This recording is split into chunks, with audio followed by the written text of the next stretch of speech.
All right, so get this. Today we're doing a deep dive into large language models, LLMs, the ChatGPT stuff. Yeah, everyone's talking about it, right? These LLMs are everywhere you turn. It's like, are we on the verge of some sci-fi future with this artificial general intelligence?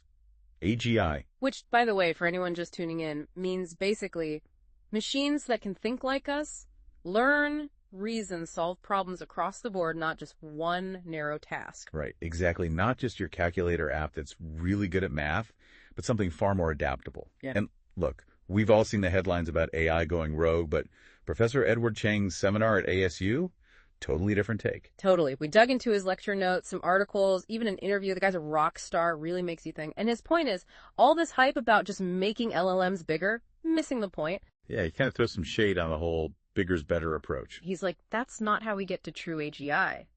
Professor Chang, he identifies these 3 big gaps between where LLMs are now and where they need to be. Okay, I'm here for this tea. Spill it. What are these gaps and why haven't we, solved them yet? First one, he calls it reasoning depth. Basically, it's the difference between an LLM spitting out perfect grammar because it statistically makes sense versus actually understanding what it's saying, like the nuances, the humor, the irony. So you're saying these LLMs aren't really understanding anything? They're just super good at Mad Libs? In a way, yeah. Think about it. You could feed an LLM every Shakespeare play ever written. It could probably write you a decent sonnet. But could it explain the character's motivations, the themes of the play? That's the kind of depth Professor Chang's talking about. Okay, yeah, that makes sense. So the difference between memorizing a textbook and actually being able to use that knowledge in real life. Exactly. And that leads us to gap number 2, decision transparency. Right now, even the people building these LLMs are like, well, we're not quite sure how it came up with that answer. It's a bit of a black box. Okay, so if we're ever going to trust these LLMs with, actual important stuff, we got to be able to understand their thought process. Exactly. And this ties into the third and maybe biggest gap, value alignment. It's not about robots taking over. It's more like making sure that as LLMs get more powerful, they're reflecting our values, ethical considerations, cultural differences, all that. Yeah, it's one thing for an LM to write you a catchy jingle. It's another thing entirely to let it loose, making decisions with real-world consequences. Right. And this is where Professor Chang's work gets really interesting. He says we've been asking the wrong questions all along, approaching LLMs from the wrong angle, and the key to unlocking their true potential might be in something surprisingly simple. Context. Context. Okay, so we've got these crazy, powerful LLMs, but they're missing that, deeper understanding, the human element of context. How does Professor Chang propose we bridge that gap? So he uses this really cool example in his seminar. Imagine, right, you're asking an LLM to fill in the blank in a famous quote. Okay, so it's like a game show for AI. I'm into it. Exactly. So the quote is from Socrates, and blank life is not worth living. No context, right? Just the quote.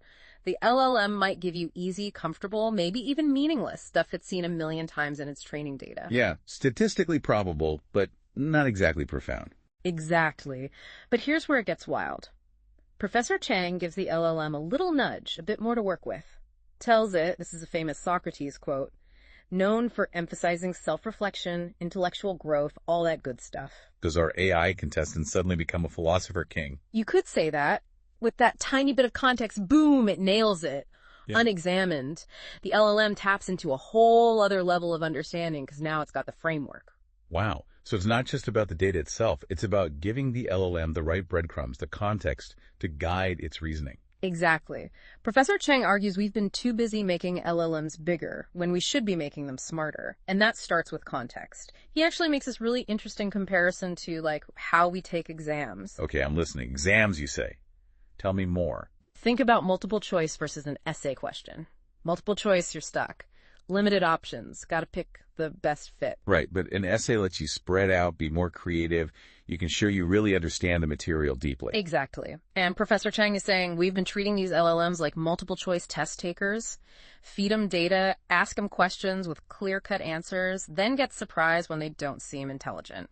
What if instead we let them loose on some essay questions, give them context, background, freedom to explore? So how do we actually do that? How do we switch from Scantron to deep thinking with these LLMs? Well, Professor Chang has this kind of radical idea. He calls it the Socratic method for LLMs. And the key, constructive disagreement. Constructive disagreement. So we're basically making LLMs have like little debates with each other. Sounds kind of chaotic, but also kind of brilliant. Well, that's Professor Chang for you. He actually calls them LLM debates. But instead of arguing about, whose code is cleaner, these LLMs would go back and forth on complex issues, real evidence-based stuff. And the goal is to get to the right answer. Or is it more about the process? That's the cool part. It's not about one LLM being right and the other being wrong. It's about pushing past their individual limits, making them consider different angles, different lines of reasoning. Professor Chang uses this example of two LLMs diagnosing a patient. Okay, yeah, give me this scenario. I'm picturing some high-tech medical drama, but the doctors are all digital. Right. So imagine one LLM, let's call him Dr. Data, looks at the patient's symptoms and says, dengue fever, no question. But then its buddy, we'll call her Dr. Insight, chimes in. She's like, hold on, this patient hasn't traveled to any dengue zones recently. Or did you notice this weird thing in the test results? So a healthy dose of skepticism, I like it. But how do we make sure this doesn't just become a digital yelling match? That's where the constructive part comes in. Professor Chang's idea is that these LLM debates would have rules, structure. They have to back up their points with evidence. He even suggests having other LLMs acting as judges, kind of overseeing the whole thing, making sure the debate stays high level. Hold up, AI judges for AI debates. This is next level. It's pretty wild, right? And the best part is, this isn't just some theory. Professor Chang's team is already trying this out. Healthcare, finance, even creative writing, they're seeing what happens when you let these LLMs loose on real problems. So instead of making bigger, smarter LLMs, maybe the real key is just setting up the right environment, letting them challenge each other, push each other further. Exactly. And the coolest thing about all this, at least to me, is that it's not just about making better AI. It's about using AI to make US understand the world better. Find those hidden connections, those aha moments we might miss on our own. It's like, instead of being scared of these super intelligent machines, we should be thinking of them as teammates, partners in figuring stuff out. Totally. Professor Chang thinks LLMs could change everything.